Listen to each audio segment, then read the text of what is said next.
they've realized that I am culturally grounded too, and we have to work for our community, and we have to impart the knowledge that we have, and we are taking the knowledge from those who are above us of Luo, the wise old men of Luo, and we're imparting it on those who are younger. So very happy. So we're gonna start. I can see my host has signaled me. He's ready. Well, let's listen to one Luo just a little, and then George, check with kapokiti, sound George, Iwinja. system. If you're ready, if we Telo are ready to Iwinja. go, we go shortly. Thank you, Iwinja, guys. George. Lwanda Magere. We're gonna read it. And worry not, Lwanda Magere is written, the version we are reading is English. So if you are a community that loves our culture and you're with us today, feel at home. It is read, it is discussed in English so that all of us can read. Thank you. Welcome. Telo Iwinja, dear.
Telo kori Iwinja. Ramot, Iwinja. awinji maber, to in iwinja? Awinji maber koro. Kora bere? Kori ber, kori ber. Okay. Iwinjo thum mokalo no. E piny kanyo wacho ni ngom. Yes. Ngom en piny. Koro iwinjo maber koro? Awinji. Right, koro amor. Sakwa, iwacho no kiwinjo maber, koro aparo ni iwinjo maber. Orna message, neno kioro message, orane message ma confirm ni koro iwinjo maber. Emomiyo awacho ni kapok achako, I need to check with the engineers mondo gine to they have already rectified whatever in there. Koro aparo ni wan kare, Ramoth wan kare ne? Wan kare. Wan kare. Koro Elena gima nadwa correct George. yes. Ni wacho ni Luo is the community. Luo is the nation. Wakalo community, wakalo all these titles, a nation. Anakia So, pingo. Anakia pingo jotelo mong'eyo wechegi kabisa. That was a slip of the tongue. Luo is bigger than a community. Luo is a nation. Erokamano Ramoth. Kapok wachako Ramoth, koro as usual wachako ga gi a song ma ketowa into the thing. Ka koro waikre mogik, then abro rwaki. Mae en wer moro ma very special. Kiwinje tibro winjo gik mowacho. Talks about the spirits kabiro kuomwa, but I will let it to you to listen to it. Koro mae to koro Ramoth, koro achaka eror kamunu jogo ma modonjo, but will officially welcome everybody Ramoth bang ma kaeto wachako. Erokamano. Sikiliza. Listen. Roho yangu.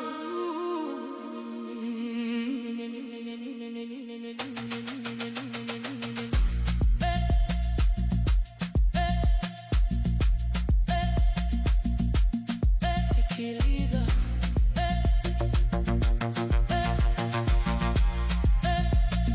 Sikiliza.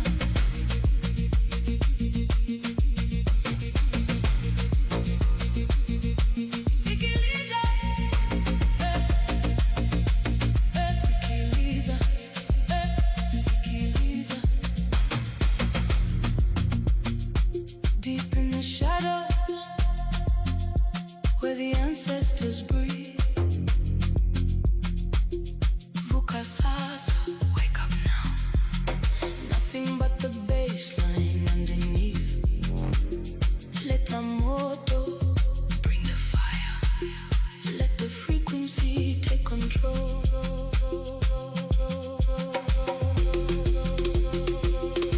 Can you feel the spirit? Sandala. Hear the ancestors calling. Sandala.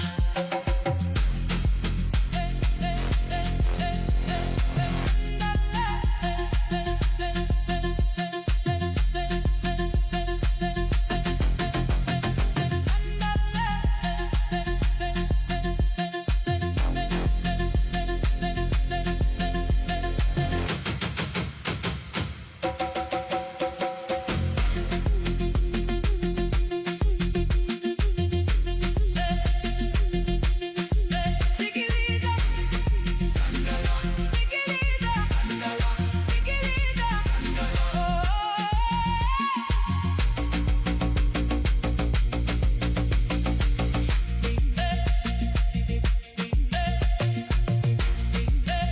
Sikiliza. Sikiliza. Sikiliza. Sikiliza. Sikiliza. Sikiliza. Sikiliza.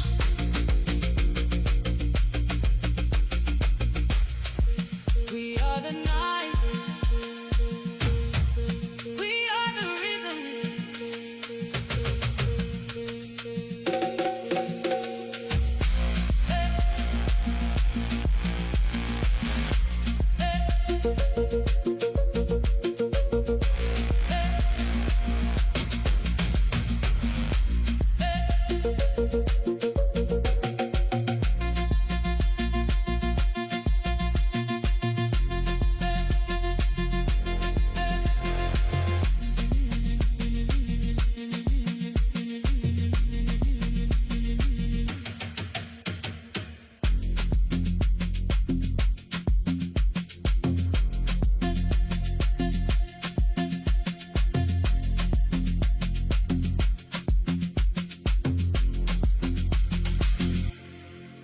Sikiliza.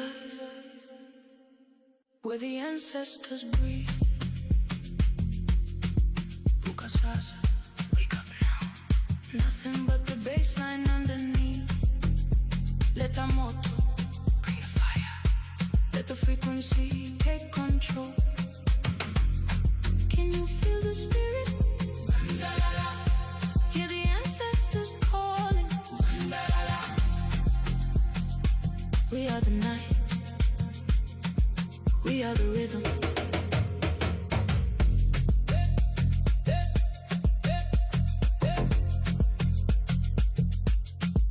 Sisi ni moja. In the dark we find the light. Cheza na mimi. Let the spirits guide the night.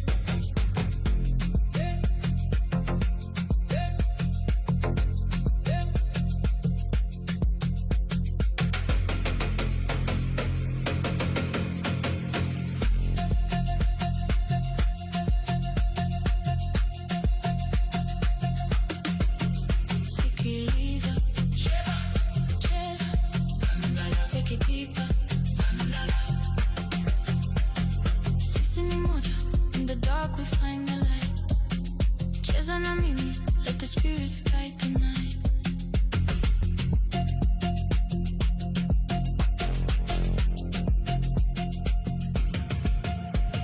Sikiliza, sikiliza, sikiliza. Sikiliza. Sikiliza. Sikiliza. Sikiliza. Sikiliza. Sikiliza. Sikiliza. Deep in the shadows where the ancestors breathe. Focus sasa, wake up now. Nothing but the baseline underneath. Let the motor bring the fire. Let the frequency take control. Can you feel the spirit? Sandalala. Hear the ancestors calling. Sandalala. We are the night. We are the rhythm. Sisi ni moja. In the dark we find the light. Cheza na mimi. Let the spirits guide the night. Sisi ni moja. In the dark we find the light. Cheza na mimi. Let the spirits guide the night. Sisi ni moja. In the dark we find the light. Cheza na mimi. Let the spirits guide the night. Sikiliza. Cheza, cheza, cheza, cheza. Sandalala. Sikiliza, sikiliza, sikiliza. Sandalala. Sisi ni moja. In the dark we find the light. Cheza na mimi. Let the spirits guide the night. Sikiliza, sikiliza, sikiliza. Sikiliza, sikiliza. Sikiliza, sikiliza. Sikiliza, sikiliza. Sisi ni moja. Where the ancestors breathe. Focus sasa, wake up now. Nothing but the baseline underneath. Let the motor bring the fire. Let the frequency take control. Can you feel the spirit? Sandalala. Hear the ancestors calling. Sandalala. We are the night. We are the rhythm. Deep in the shadows where the ancestors breathe. Focus us, wake up now. Nothing but the baseline. Basi nyikwara mugi manoa en sikiliza. Listen to the voices. We are the rhythm. And we are the breath of the ancestors. Ramoda, I think that song we need to analyze it one of these fine days. Koko manoto adwaro Yeah. kila mo. Yeah. Mano nyaka analyze Martin. Yeah. Hey, Koro yeah. Koro Ramoda arwaki nikech in koro in host. Koro awe ni mos jogi kaito koro arwaki officially kaito wachako. Kuongi mos jogi mondi mi jogi gweth ma jodongo origo. erokamano sana jatelo. Warwako nyikwa Ramogi te. Kariburu. Kariburu kabisa i odu, i dalau, kama mamaru, and specifically maru. Odwa donjo i weche wagi wane gik ma kwerewa owenwa to kaka gipuonjowa kod mit mantie. Kendo goyo erokamano ni ubiro ukawo sa ukawo time ubet kodwa ka. Nitie gik mang'eny ma nutimo but un ka. Mano wa appreciate ok wakawe lightly. Nitie gik mang'eny sana ma entertaining madne utimo somewhere else. But un kodwa ka. Nikech uhero luo kaka wahero luo. Uhero bedo luo kaka wahero bedo luo. To luo is our business kendo en ohalawa. Kamne kaka wachako and we are open for business 24/7, 365. To probably the business bobedo kanyo forever. Ok probably. Bobedo kanyo forever. Obomiye just as inheritance to generation mabiro. Erokamano sana. Kabisa. Ok anyal wacho erokamano enough. Ok anyal wacho moromo. Kawadonjo i bugwa wagine.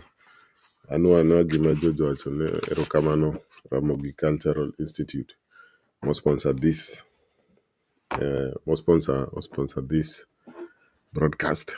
Erokamano sana bet kodwa kanyo. Kaparonu the last time wakadho through chapters moko ka mano aneno kaka Lwanda anyalo wacho ni inner journey ne the inner journey ma go through. We introduce ji kaka juok mamiye guidance i weche juogi. Nikech juogi ok en so far, ok en spirits as such, en a science. En nikech wa interpret dholuo with a Christian mindset emomiyo waluonge gan spirits. But mano is not really kaka entie. En a certain science. Emomiyo ng'ama nong'e science no iluongo ni jajuok. Nikech onge the science. But mano beside the point. Wadhi mbele. Nawani chapter 4. Nwatieko 4:3 the moonlit vision. Wadhi mbele kod the sacred grove. George kokan clear tingisa. Seche moko mit gaba awe Mike kora awinjo story abe. It's very clear. Erokamano, Okay. continue. Okay. Aya. Waidongo ni the sacred grove.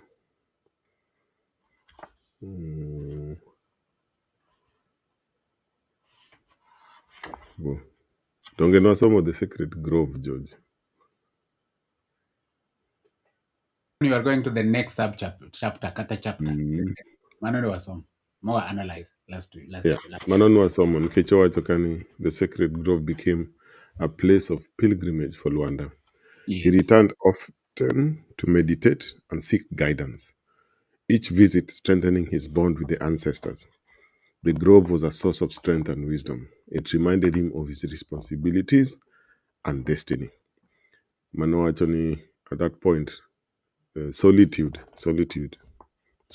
bet ni nyalo bet kendi, but not kendi with the ancestors.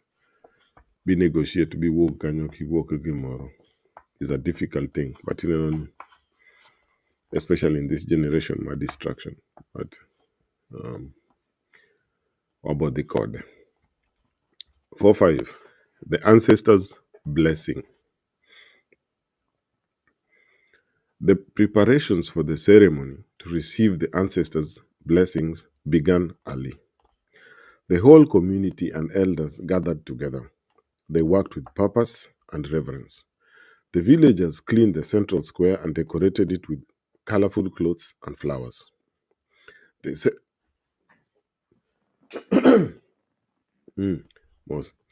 set up an altar made of smooth stones, placing offerings of fruits, grains, and herbs. The air was filled with the scent of sweet incense. Everyone had a role to play.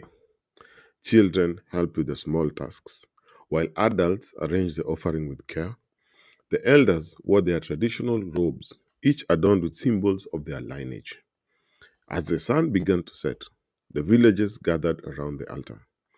The atmosphere was thick with anticipation and respect. The elders led the ceremony, starting with the invocation of ancestral spirits.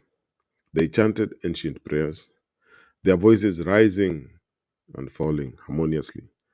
The sound of drums and traditional instruments filled the air. Dancers moved gracefully, their steps telling stories of old. Each action had a symbolic meaning. The chant called upon the ancestors to join them. The dancers honored their memory and asked for their blessings. The villagers watched with wide eyes, understanding the importance of this moment. Lwanda stood at the center during the ceremony, surrounded by the elders. They performed several symbolic actions. One elder sprinkled water on Lwanda's head, representing purification. Another marked his forehead with ash, a sign of wisdom and strength. The community looked on with pride as the ritual continued. The elders spoke of the virtues of their ancestors. They reminded everyone of the values that guided their lives. The ceremony was for no. They reminded everyone of the values that guided their lives. The ceremony was for more than just Luanda. It was a reminder for the entire village to honor their heritage. The blessing bestowed upon Rwanda was profound. The ancestors granted him wisdom to face future challenges. They offered guidance to help him make wise decisions. Luanda felt a sense of clarity and purpose. The elders also invoked protection and strength for him. They called upon the spirits to shield him in battles. Luanda felt a surge of energy, knowing he was not alone. The ancestors' blessing filled him with confidence. He knew he had their support and guidance. These blessings were more than words. They were promises of continued strength and wisdom. The ceremony had a significant impact on the community. The villagers felt a deep sense of pride and reverence for Lwanda. They saw him as a bridge between the past and the future. The blessings he received were not just for him, they were for the entire village. The ceremony strengthened the unity and the morale of the villagers. They felt a renewed sense of purpose and direction.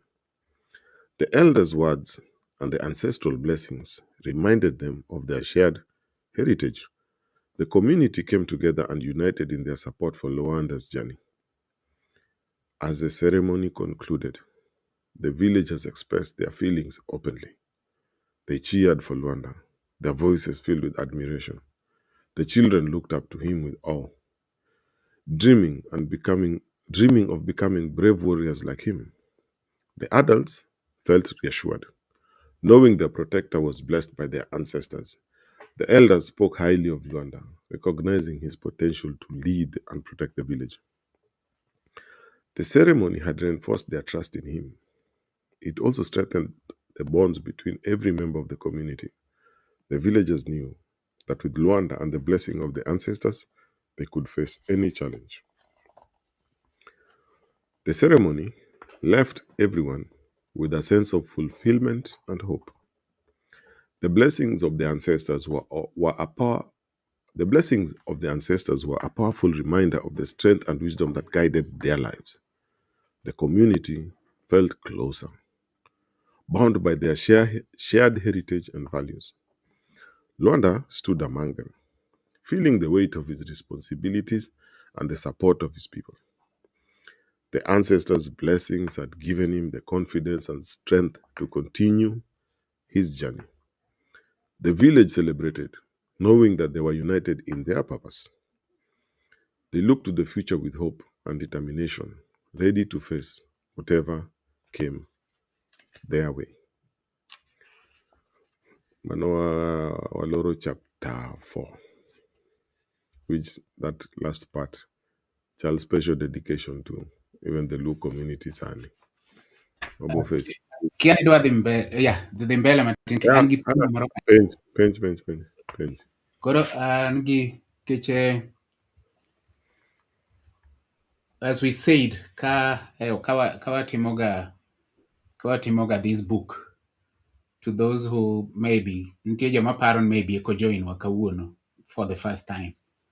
So we believe ni as we journey through Lwanda Magere as story, Ramoth normally helps us to move beyond the surface, to question what strength really means, to uncover the psychology behind invincibility and vulnerability, and to examine what this legend reveals about community, trust, and identity.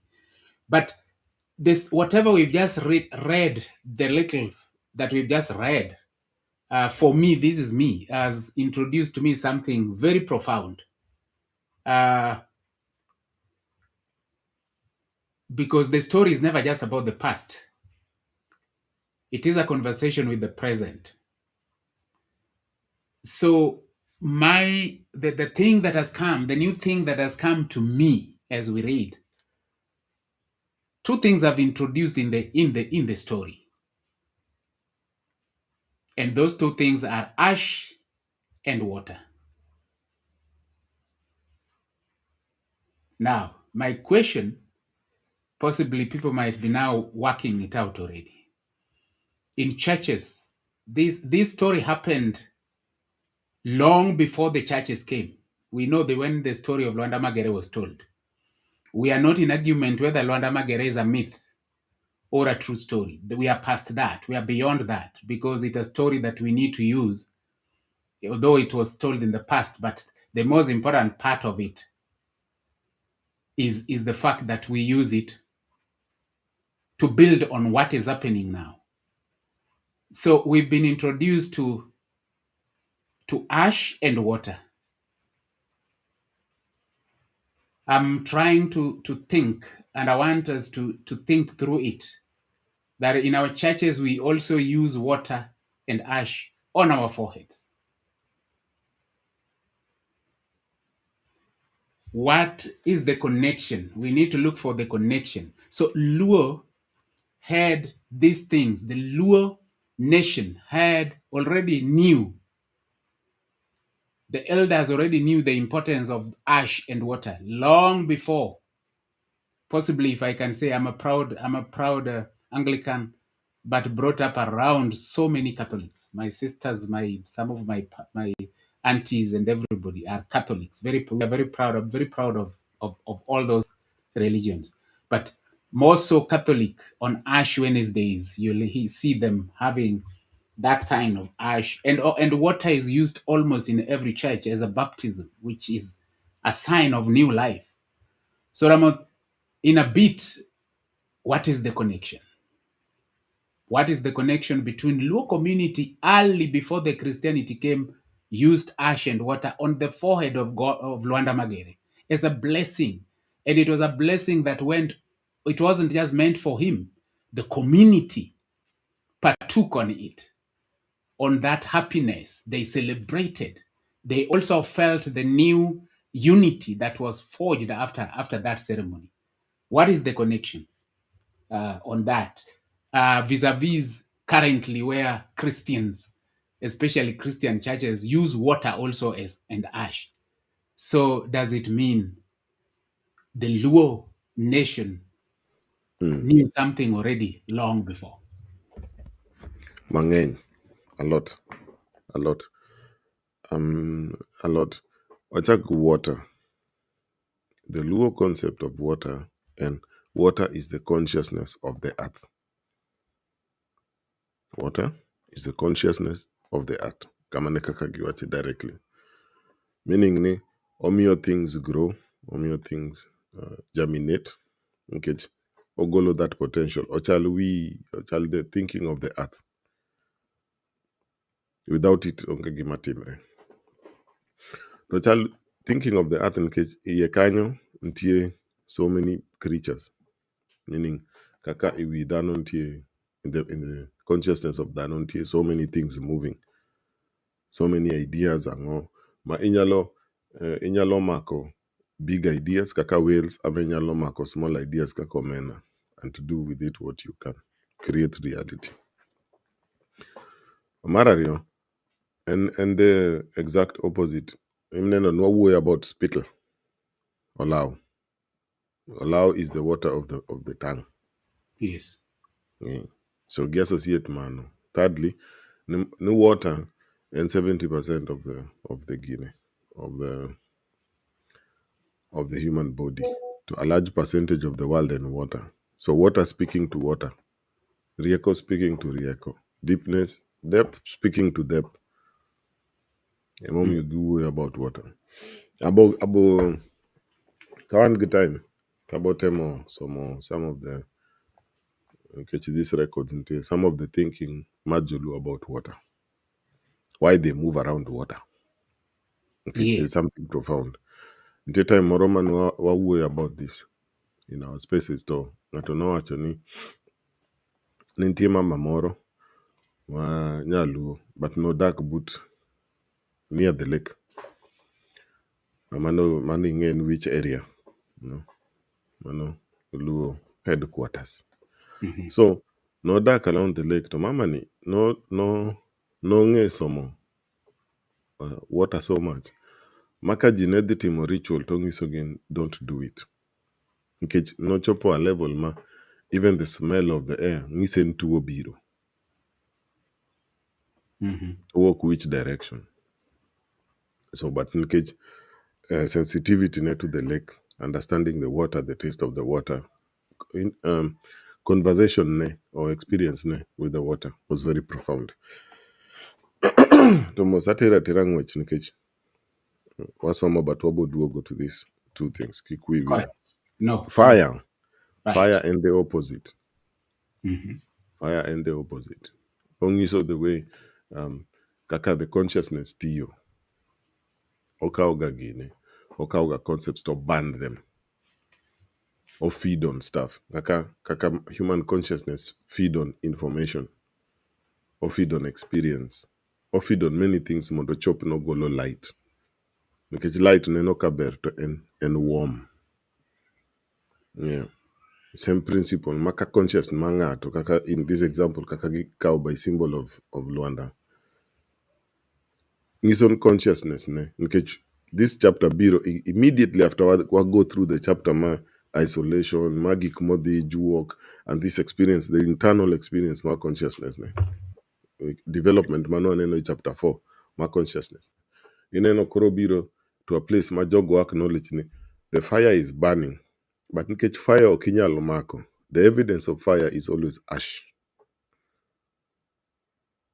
Kaka, the evidence of thought is the product. Yeah, the evidence of ngamane paro ndege is not the concept of ndege, is the ndege itself. The concept of the concept. The result of ngamane paro bulb is the bulb itself, not the idea of the bulb. The bulb. So ashes can represent that the outcome. My thought no golo.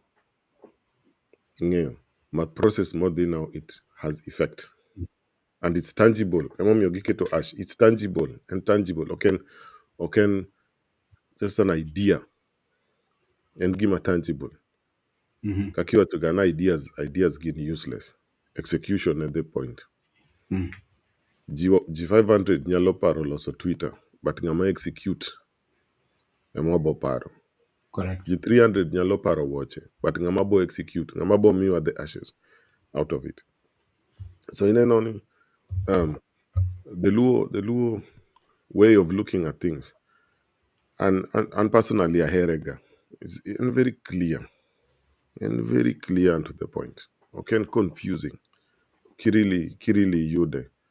Okay, super confusing. Okay, very scientific. I'm not going very scientific. Only si nan ka inikia some of the symbols. Okay, the problem in Katero just started the 4. Mathematics mastered at the 7. Kata started 8. Okne the mathematics is wrong. Ngani mo can understand the concepts magiti you go in standard 7. So majority of one need that position. Wange everything. Not everything. Wange a lot about Jomoko, but about Luo we know practically nothing. So kwa biro to Luo work out the prejudice ma joka keto there. So mane maginyi so with the water okongo is very important, and the fire. Atokati kobe water and emami the blood goes around. To kanye motingo DNA. That is what carries your DNA. Ka water oknyal flow maber, so the blood cannot flow maber. So jogi they're in a very get him a very scientific thing. Okay, and superstitious. Mommy atoka jogging. Really jogging enya loloso pyramid nikech the levels they are thinking is not and then nkech wakia so wakawe as something more backward. But abosomo directly from Gikmosa and Dick about fire, about although gin chapters, in which these books make deep low thought in chapters. Oken one line. And all the for some inyalo all the kata for 10 pages to we manage just about this one concept. So Yeah. Kamano. So No, Manobe, Adimba what you have is what just apparently give me what you can know. If I might summarize it, Kite Wadembele, maybe my thought was that long before formal religion arrived, our people already understood the language of ash and water. Christianity did not introduce these symbols, it met them. The question is not who copied who, but why humans keeps returning to the same symbols to understand life. Science. Dembele Romo. Ero Kamano. Manokoro. What don't you the fifth chapter? The fifth chapter, watch on the Great War. The Great War. On a windy evening, the village bustled with activity. The air was filled with the sound of preparation. Warriors sharpened their spears and women gathered supplies. The elders called for a council meeting. This was no ordinary meeting. The enemy was gathering strength, and a great war was coming. The village had to prepare like never before. The sky turned a deep shade of orange as the sun set, casting long shadows across the land. The wind carried the scent of burning wood and distant sound of drums. It was a sign that something important was about to happen. But amidst this, there was a palpable determination in the villagers, a resolve to face the impending challenge with bravery and unity. 5-1, preparing for battle. Dakachiel George.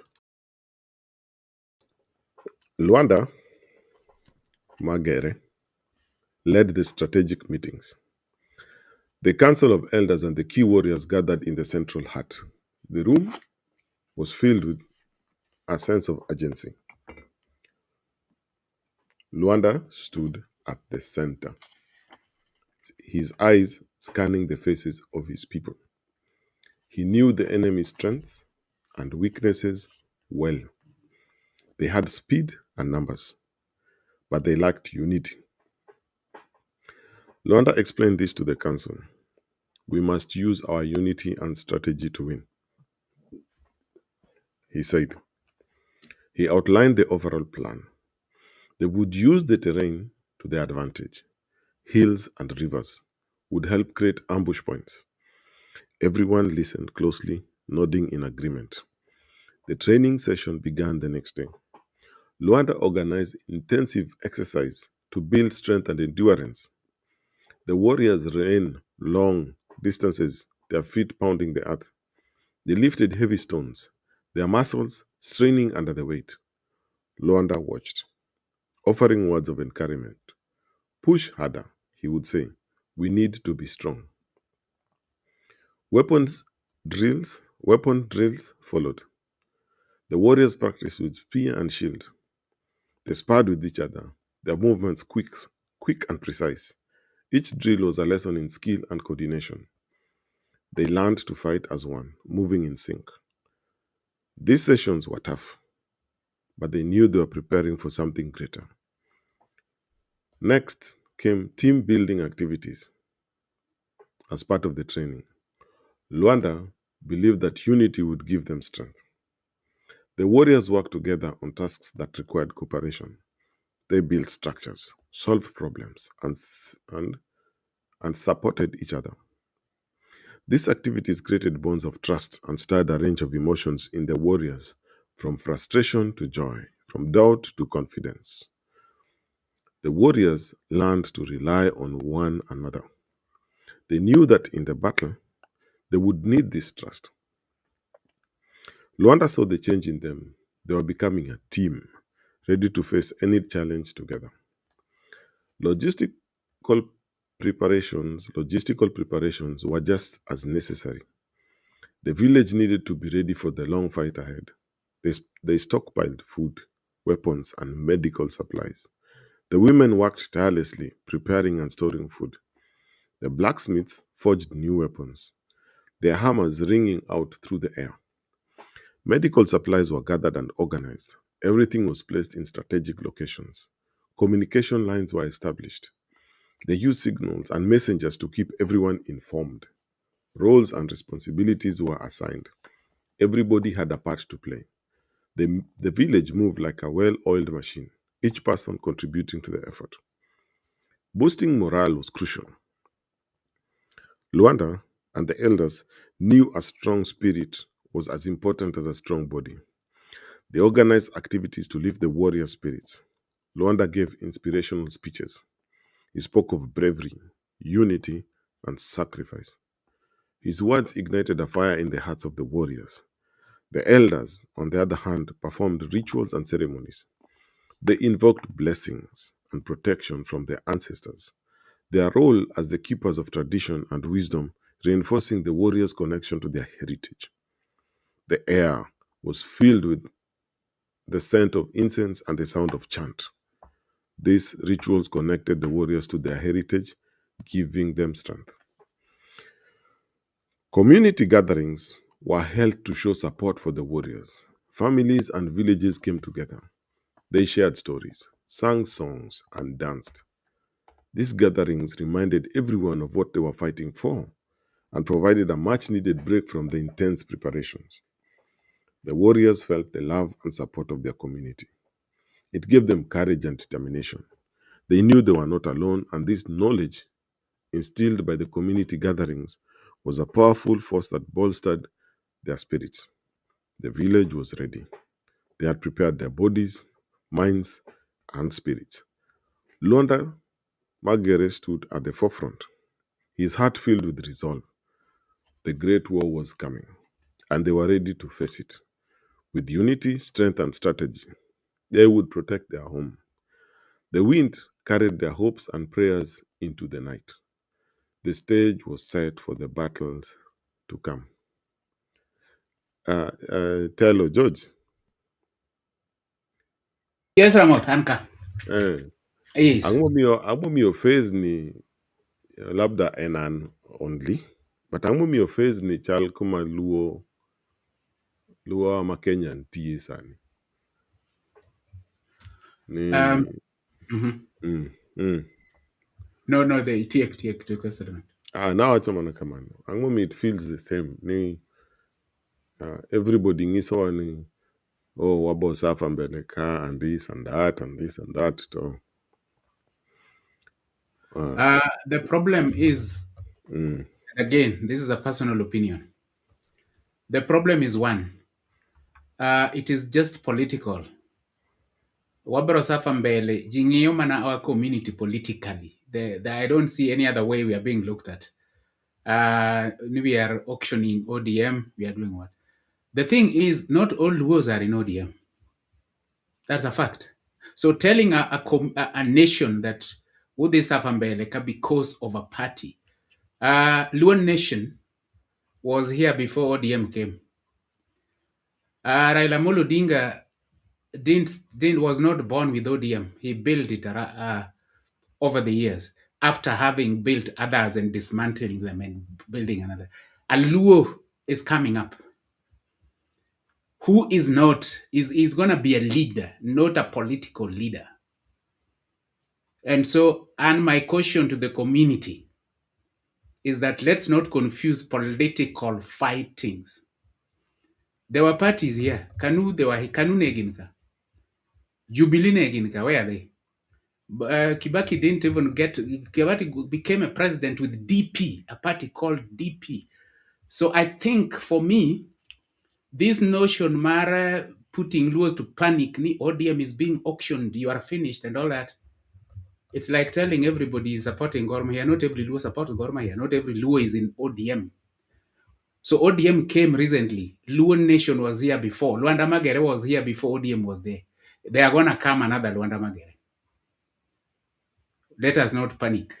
That is wisdom from the ancestors. Let us not panic because we are being told, oh, this is America politically.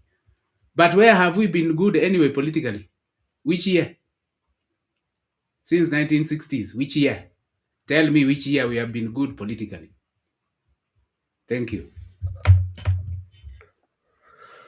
The next chapter is on the Battle of the Plains of Kano.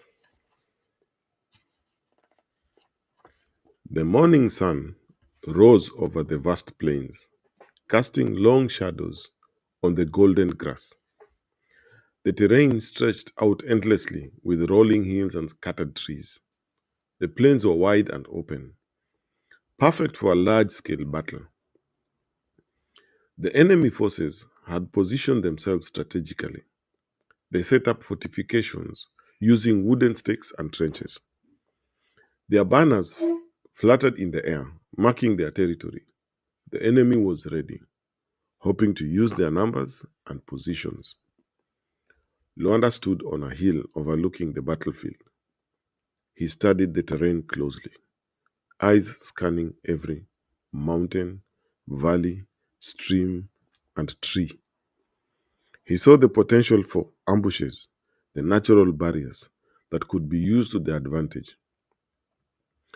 Lwanda's meticulous planning was evident in every detail. He gathered his warriors and explained his plan. They would use feigned retreats to lure the enemy into traps. Smaller units would hide in the hills and ambush the enemy when they least expected it. The warriors nodded in agreement, ready to follow Lwanda's lead. His confidence in the plan was contagious, instilling a sense of trust and confidence in his leadership. The battle began with the sound of war drums echoing across the plains. Lwanda's warriors moved forward, engaging the enemy. At first, they seemed to retreat, drawing the enemy out of their fortifications. The enemy, thinking they had the upper hand, followed eagerly. Lwanda gave the signal, and the hidden warriors sprang from their positions. They attacked from the sides, catching the enemy off guard. The enemy was confused and disoriented. Lwanda's plan was working. He coordinated the different units, ensuring they attacked from multiple directions. Their multi-pronged attack weakened the enemy's defenses. In the heat of the battle, Lwanda's heroism shone brightly. He led a charge against the enemy's most robust unit. His spear moved swiftly, striking down opponents with precision. His presence inspired his warriors, giving them the strength to push forward. During the chaos, Lwanda noticed a group of his warriors trapped by the enemy. Without hesitation, he fought his way through, rescuing them. His bravery saved their lives. Lwanda also faced the enemy commander in a one-on-one duel. The clash was intense, filled with skill and strategy. Lwanda's experience and quick thinking gave him the upper hand. He defeated the enemy commander, a decisive moment that turned the tide of the battle. As the battle raged on, the enemy forces began to falter. They realized they were outmaneuvered and outsmarted. Panic spread through their ranks. Some tried to retreat, while others surrendered. The plains were littered with the remnants of the fight. Luanda's warriors captured valuable resources, including weapons and supplies. The victory was clear. The enemy was defeated, and the plains belonged to the Luo people. Immediate impact of the battle was profound. The enemy's retreat and surrender marked a significant turning point in the war. The captured resources strengthened the Luo warriors, giving them an advantage in future battles. The village erupted in celebrations. The warriors were hailed as heroes. Songs and dances filled the air. The elders praised Luanda for his leadership and bravery. The community felt a renewed sense of hope and pride. The victory on the plains was a testament of their strength and unity. Luanda stood among his people, feeling a deep sense of satisfaction. It was a triumph for the entire community. The Battle of the Plains would be remembered as a defining moment. It showcased the power of strategy, unity, and bravery. The story of the battle will be told for generations, inspiring future warriors to fight with the same determination and courage. 5.3 The Siege of the Fortress. The enemy fortress stood tall and imposing. Its high walls seemed to touch the sky, and they were made of solid stone that had weathered many storms. The gates were fortified with heavy wood and iron, making them nearly impossible to break. Defensive emplacements lined the walls. Archers stood ready, their eyes sharp and their bows drawn. Traps were set around the fortress with hidden pits and spikes meant to stop anyone who dared to approach. The fortress was a stronghold designed to keep enemies out and protect those within. Luanda knew that breaching this fortress required cunning and strategy. He gathered his key warriors and shared his plan. They would use deception to confuse the enemy. False information would be spread, making the enemy believe the attack would come from the north. Meanwhile, Luanda's forces would approach from the south. They began constructing siege weapons. Large wooden towers were built to scale the walls. Battering rams were made to break through the fortress. Tunnels were dug beneath the ground to weaken the fortress foundations. Luanda's plan was bold, but he believed in its success. On the day of the siege, they arrived. Warriors moved into position under the cover of darkness. The initial assault began with a series of distractions. They launched flaming arrows from the north, drawing the enemy's attention. The actual attack came from the south. Siege towers rolled forward, their wooden frames creaking under the weight. The enemy was caught off guard. Archers fired the walls, boiling oil was poured down. Luanda's warriors used their shields to protect themselves. The magical shield, glowing with ethereal light, deflected the arrows and oil. Lwanda led the charge, his presence inspiring his men. As the towers reached the wall, warriors began to climb. They faced fierce resistance. Enemy soldiers pushed back, trying to stop their advance. The clash of steel filled the air. Luanda's warriors fought with determination, each step a struggle. Meanwhile, the battering ram struck the gates with potent force. The gates shuddered but held firm. Lwanda directed some of his men to the tunnels. They worked quickly, placing explosives to weaken the wall. The ground shook as the explosives detonated. Cracks appeared in the stone. Part of the wall began to crumble. Lwanda saw an opportunity, rallied his warriors for a final push. They charged forward, breaking through the weakened wall. Hand-to-hand combat ensued within the fortress. The narrow corridors and confined spaces made the fighting intense. Lwanda's skill with his spear was unmatched. He moved with precision, striking down enemies one by one. His warriors followed his lead, their spirits unbroken. The magical shield continued to protect them. its glow a beacon of hope. The gates finally gave way, splintering under the relentless assault. Luanda's forces poured into the fortress. They fought bravely, securing each room and hallway. The enemy, realizing their defeat, began to surrender. Luanda accepted their surrender with honor, knowing knowing the victory was near. The fortress stronghold was captured. Its resources are now in the hands of the Luo people. Warriors cheered, their voices echoing through the now quiet fortress. Luanda stood among them, his heart filled with pride and relief. The siege was over, and they had won. George, in the gimi nyalo wacho kan. An gi gima anyalo wacho Ramoth, as we probe it now, nikech as you are reading, I'm stuck in the initial stage mar the battle, the preparation for the battle, and with a range of a number of questions and issues.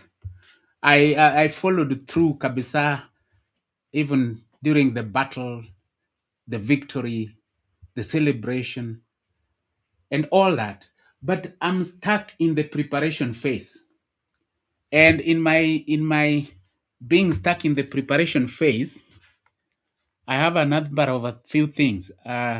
Number one being, we as we remember, those who are here, who are listening to us, plus many other Luos who has ever known the story of Lwanda Magere, we only know one version of it, and we know, majority of us know only that the warrior was only Lwanda Magere. So it is profound that the lens is now shifting from one warrior to the whole formation. Because why? We are told they were preparing, they were sharpening their spears in preparation for the war. They were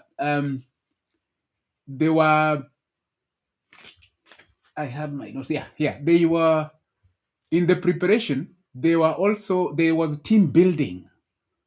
There was unity. There was working together and solving problems together. Now, this shifts, if I'm not wrong, it shifts what we knew about. We knew Lwanda Magere as the magical man. I mean, there was now much story about the other warriors getting ready and them working together. We knew Lwanda was enough. Lwanda Magere was enough because nobody would kill him anyway. Why would he, a stone, who even if 1 million people would strike with their spears, nothing would happen to him? Why would we need other soldiers? But this is changing.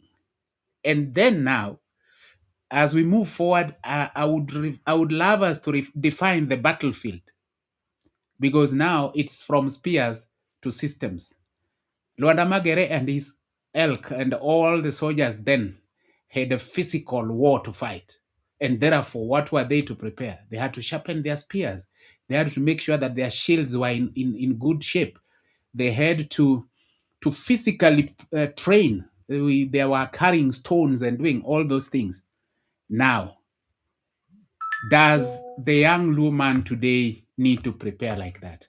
The answer is no, because there is no more physical fight to fight. So the question for us then is, as those who are mentoring, we are the Nyando of today. So what is Nyando meant? How is Nyando now meant to prepare the current Lwanda Magere? That would be what we really need to think about now. What kind of modern weapons should we sharpen? We need to look at that. And then building brotherhood and not isolation. Our phones are doing that for us. Even in a family, you find a family of 6. There is a point where everybody is seated in the same room, but everyone is in their own world. So as much as the digital world is bringing us closer, it's actually taking us further. We are together physically, but very, very far away from each other, depending on what we are doing. what else? So training for inner strength, not just outer success, because the story of Rwanda reminds us that hidden weakness can bring down visible strength. So those are some of the things I'm interested in. What do we teach now? We need to teach strategic thinking, not just obedience. You know, we anchor them in identity and culture. We we we we we have to frame ourselves in the sense that our sons may not go to war with spears, but they're in a battle for their minds, their identity, and their future. If we do not train them, the world will train them for us. So the question remains, how must Nyando of today train Lwanda Magere of today? Very manomit. George, an interesting he cover that part of the story. It's very interesting. Until the other part masomo, which Abodogo at that point, George. Abodogo at that point. Ama deal code the interesting thing, one and at the back of the story, there were the institutions they were set up.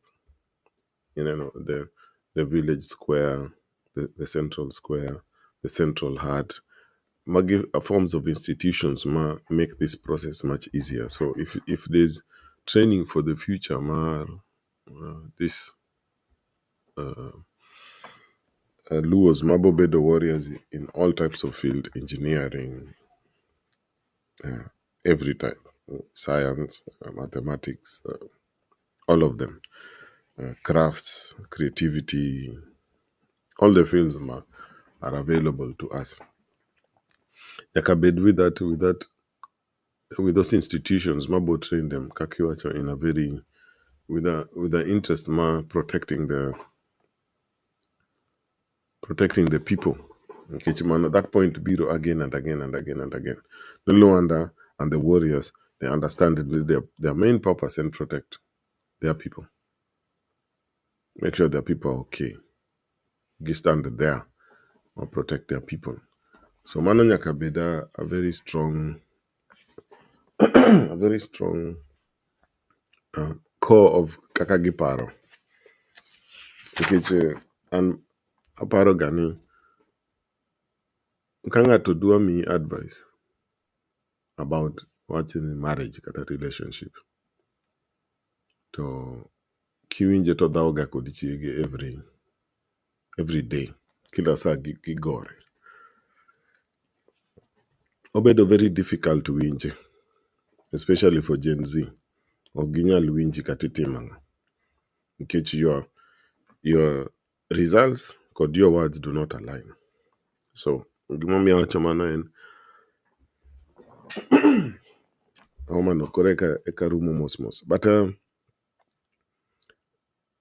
Joluoka do approve nigiriek and all these things they say. How Ginyal run their house and make it prosperous and make it vibrant, then onge gimagibo ngiso jo Kenya any East African country or African country.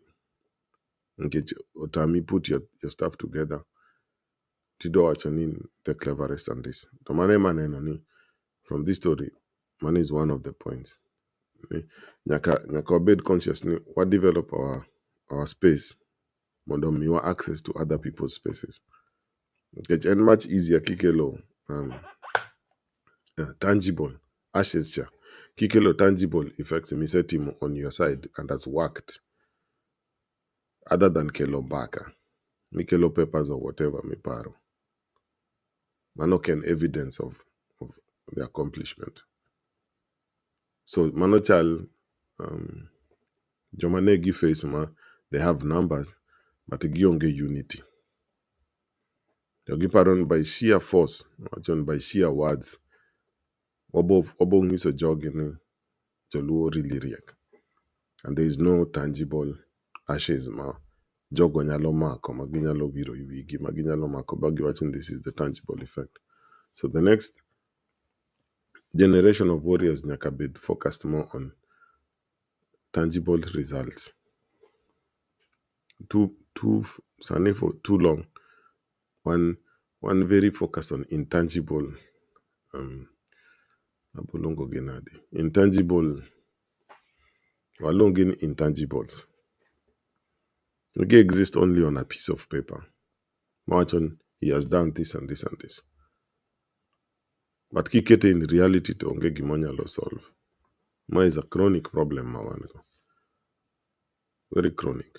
Ma the next generation of impactful warriors, Jomabo Bedo, not only warriors for Luo, but for Kenya and Kadikaman. Okay, Joma Thuon, the Kwayo Giga help continuously. So, an advantageous mondo ginge that Gibedo judged by how much effective gin to their own people first. And then Eka Jimnalo trust gitu handle Kenya and the rest of the things. Mane manyalo wacho George. Kapok wadhi into anything. Idwa medo gimoro kanyo.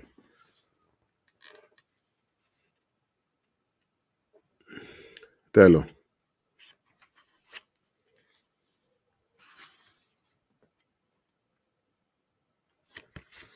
Akia kiwinjo. Telo iwinjo adier.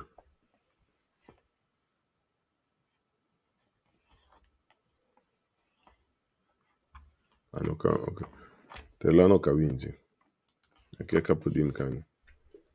Ama kiwuoyo to gini otimonwa that thing ma iwuoyo to ka, okay. Okay. I understand koro. System otimonwa gicha.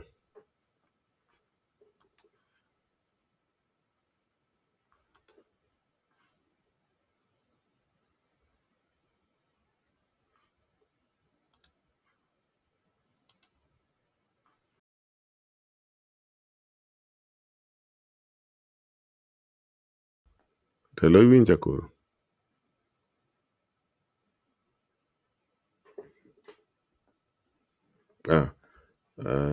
George miya dak achiel. Ane kaka osot gini.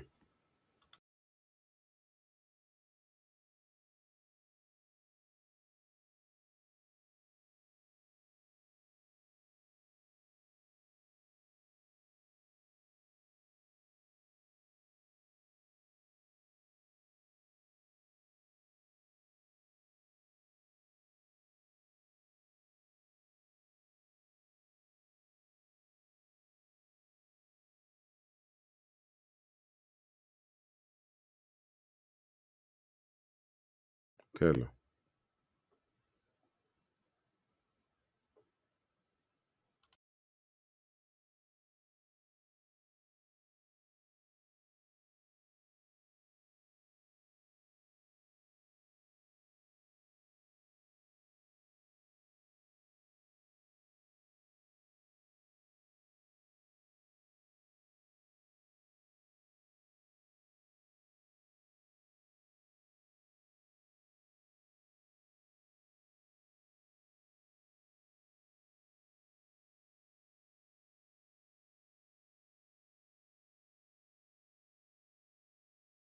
Anto kawinji. Kosin muted telo.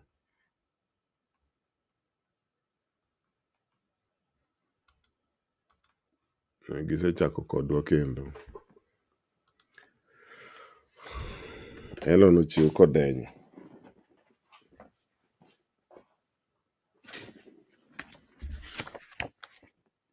Elo kendo chiw kodenyo.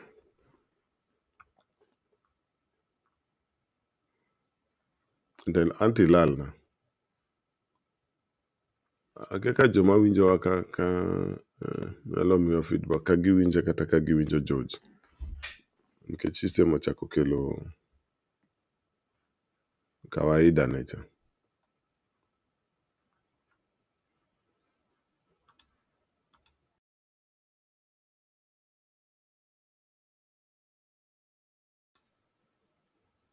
Telo aneno kilwar. Iwinjo adier.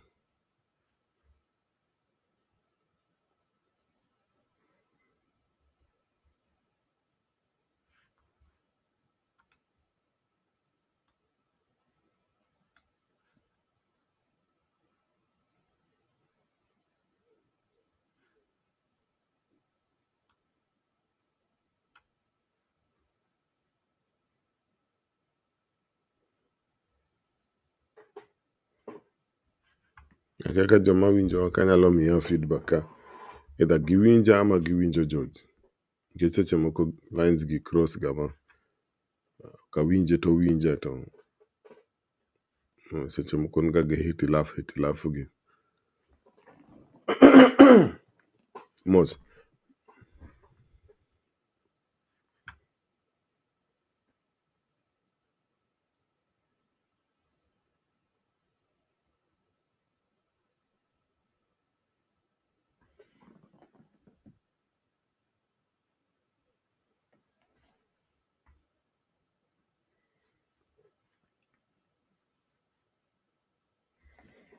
Dak achiel alafu wadog gi gine, nitie point mane wadwa wuoyo about.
Okay, George en side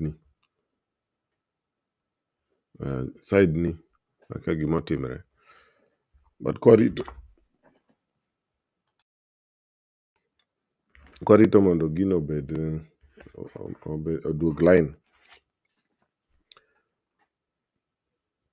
Nitie gimoro mane adwa somo ka abit, nitie book moro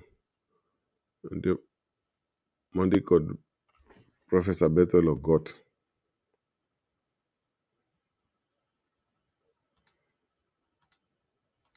Nitie book moro mondik kod Professor Bethel Ogot, iluonge no Dera Kang'o, and very interesting. Iluonge no Dera Kang'o, a very book mo matin, ok oduong, but nitie some points kama gin out of the Guinea, you know, and out of the thing Martin. That doesn't mean Martin, but to relate with this story more John Cage. Kineno kaka iwacho about war no, to nitie gik moko machal a bit far-fetched, nitie oil ang'o, but adwa somo something more modern mondo iwinj ni wach lweny ni ne en gima joluo nong'iyogo. So en Odera Kang'o page 9 nowacho in 1900 Hobley moved the station from Mias to Port Ogowe, the future Kisumu, in anticipation of the arrival of the Uganda Railway. He divided Nyanza into 3 regions, Kanyo, Nyakach, Kajulu, over which he appointed Ruoth Kitoto Chama as chief, Asembo, Uyoma, Sakwa, Game, Alego, Ugenya, Seme, and Kisumu, over which he appointed Ruoth Odera, Ulalo, as chief, and Chief Mumia over the north of Nyanza. This Pinje rejected Hobley's plan. Captain Charles Hollard of the Uganda Rifles and Hobley organized punitive expeditions authorized by the Special Commissioner Sir Henry Johnson against the Pinje that had rejected British rule. Kawacho Pinje mean Iluo, ok mean in Africa. Owacho Iluo nikech owacho ga ni Joluo have fought to gisebet ka gi fight for long to ji paro ga ne en Mbaka. Toma 1900, Obili Obiro 1900. Emo move from Mumias to Obiro Popo for Obet Kisumu. So actually, the expeditions, the military contingent included men of the Uganda Rifles with 800 Africans amongst their ranks, 100 armed with rifles and the rest with spears. Mano Jomabiro against the Luo. 800 men, 100 armed with rifles, the rest with spears. The expedition sought to secure the submission of the Luo through a show of British military strength, capture large numbers of livestock, and ensure future cooperation of the Luo with the colonial administration. For example, supplying potters and paying taxes. Between 1895 and 1905, the people of Nyanza who did not accept British rule were attacked by Hobley with often deadly consequences.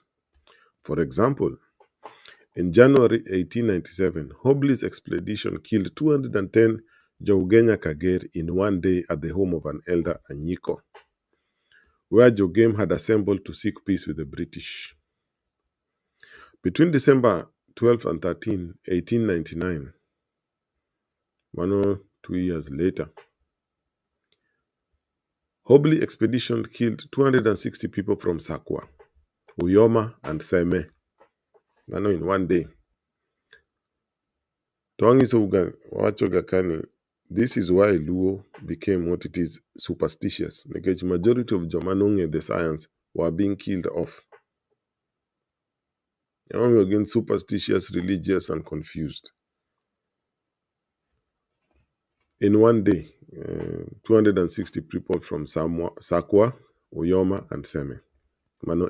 January 12th and 13th, 1899. Hobley dispatched Masai in December 12th, 1901. The next year. Hobley dispatched Masai and Marama, people armed with guns, to Alego Kogelo. They killed 150 people in addition to the heartless murders. Hobley confiscated large numbers of cattle from these communities. Poverty no bedo engineered from before. Poverty mantilu land obedo engineered from before. Okay, Ngimo Chako with the subsequent government. So Mao Sebedo with us the rule. In Kechinwatamre the rule, two things: British rule and taxes. So Gina, by the way, to Kendine no Enmo divide in 1908. Enmo divide what Nyanza becomes. These people ten mochagua road. The same problems mawanigo. This my road. And it is very interesting, Kakagede, which leads to a conversation. Moroka. There was this fight and this skill of fighting. Inyalo parone na Gimogoli European stories to be converted. No, ntie evidence. Toji kaka 250, 260, 150. Jikaka 300 and Gimoro 210. Bedo murdered on one day. One day. Tamagi elders, Jomante called wisdom, Jomariek. Naomi Oluo was the Bedouin superstitions and Mokoma Winjogi. Alafu biro story ma Odera Kang. To the N book ma and very small. Inalo de Katanuria. And anyway, these books are sold. But then very interesting. So I tell them a bit. The colonial government appointed Mumia as paramount chief of Subdistrict 1 of the East Africa Protectorate, 1913-1926.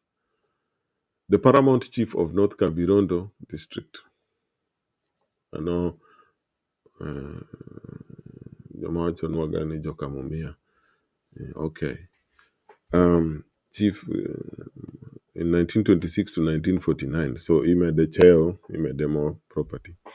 Chief Odera Kango selected 3 men.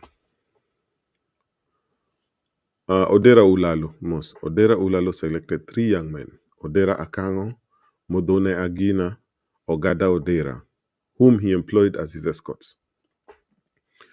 Odera Ulalo provided escort for British administrators who were going to Mumias and Nandi.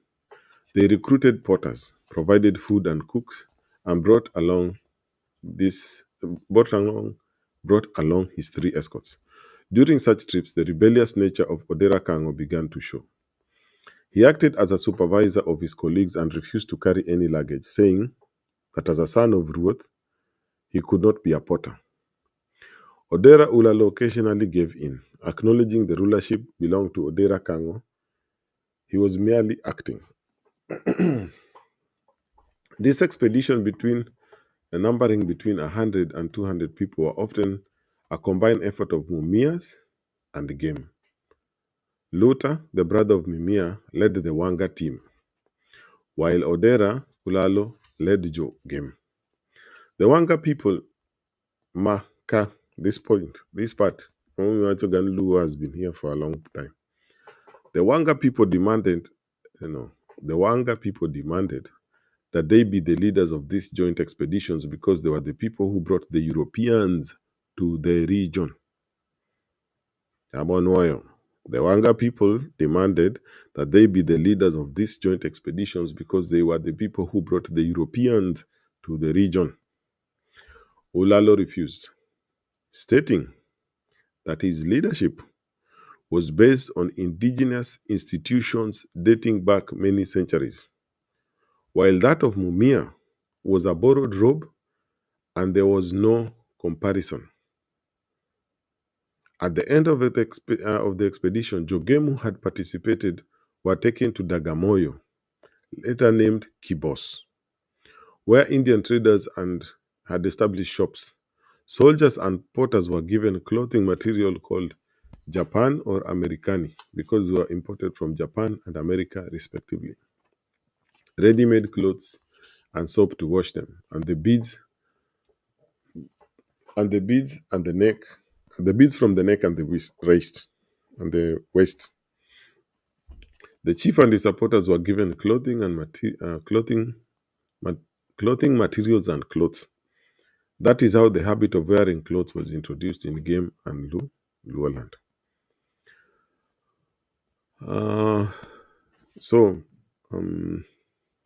Gimana dua point out in this thing was Akayude. There was a story about later Kidi story margane Odera Kango. Kechochako Godera Ulalo. Mane before Odera Kango. Always about a wall that was made, Manobedo destroyed by the Europeans. Then a very high wall, Tonobedo destroyed. So Nadwa Kelomano Mondo on this idea ni Lwanda they were fighting and give this scale a wall. Oken Gimo Goli story make Europe wanenoga walls ango gigi nentie kati Africa kanegi ngeny kata seche moko post ga inenogi they are there. So they were scaling a wall and a fortress. Fiction. These things were there. Nkech kata kwa this so far history mar Odera Kango. Odera Kango emano lost the first prison in Luoland. Odera, me example. And kendine no the division Mosebet Iluo Kama Jomoko Ilongonjo Nanga and the attitudes more developed from Kanyo Chako from this time. But above all, the game people opposed being compelled to do productive work. They preferred to loiter around and discuss the events of the day. Gradually, however, the people of game began to appreciate the benefits of being Jonanga. those wearing clothes, educated and wealthy. My time Moronwa discuss what in this context. This is a production. This time. Most just a minute.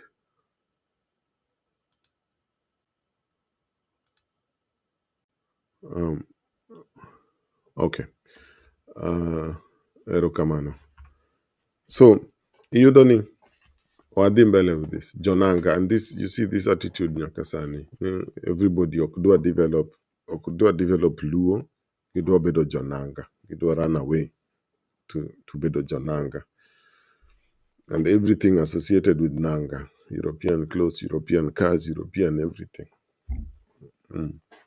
Odera Kango built a prison in Yala, designed for 20 inmates, 10 women and 10 men, where lawbreakers were held. Government prisoners being transferred from Mumias to Kodiaga prisons in Kisumu were also interred here for a couple of days. At this time, Odera Kango was the only chief in Kenya who had his own prison. So the irony of this, ne Gikmano implement in no kelo agricultural policies, no kelo education policies, just in Luoland. No kelo so much. The irony of ironies, this prison Mano lost on him. Emano Kete before he died. The same prison Mano lost on him and Gitweye. Mane the colonial government to Tweye kane gise Romo Kodweche negi. So and I would really encourage in a very, very, very small book. Very, very small. Okay, kata 70 pages, but and dense. And dense. And dense. Ami example Makanya. Odera Kang was held in Kisumu prison for a short time. Game people in Kisumu hired an Indian lawyer to defend him. Fearing the trouble, the colonial government transferred Odera Kango to the prison in Nairobi. On arrival, Odera Kango was informed that the colonial government had second thoughts and that he was to be detained in Kismayo, which was still part of Kenya, but in Somalia today. In 1917, Adoni Par, this is even before Kenyatta. So leaders make Lua already experiencing this thing.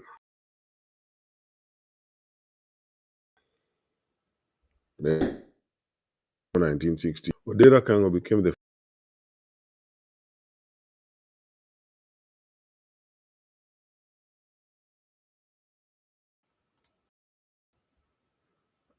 okay, Mos. Jogi temo sana keto network ni. But we will go on. Luo is our business. Wacho. In 1917, therefore, Odera Kango became the first African in Kenya to be detained by the colonial government. The government moved Odera Kango back to Nairobi prison in 1918 when the First World War ended. A week before he was due to be released and free to go back to game, he was killed by the colonial government in prison in an execution carried out by a fellow prisoner. On hearing,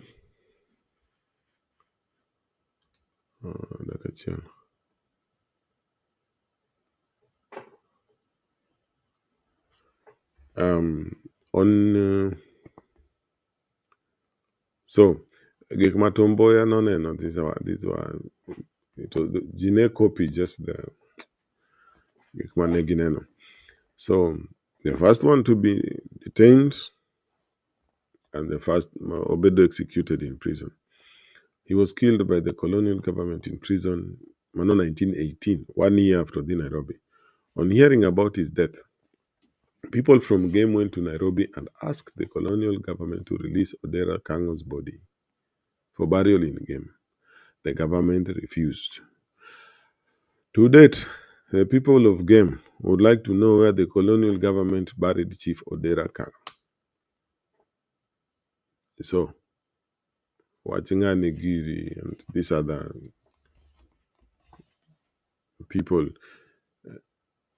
they were not the first. Okunukelo controversy, but they were not the first. King Elu history board. Some of these things will not confuse you. Thing at Moroma again, if you don't understand this system, how it works, how it is made, everything that you understand will only confuse you.